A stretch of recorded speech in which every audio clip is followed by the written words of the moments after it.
Assalamualaikum. Jap. Hai. Nak join? Eh?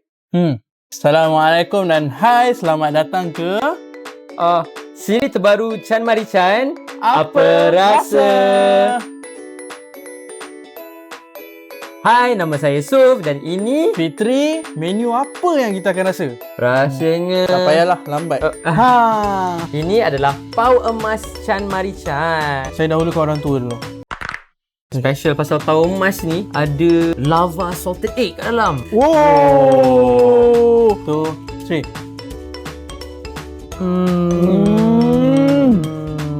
Dia punya rasa dia letak dalam mulut memang rasa golden. Tak tahulah rasa golden tu macam mana. Tapi yang oren-oren ni, rasa telur masin tau. Sampai melimpah nak kena tangan tadi.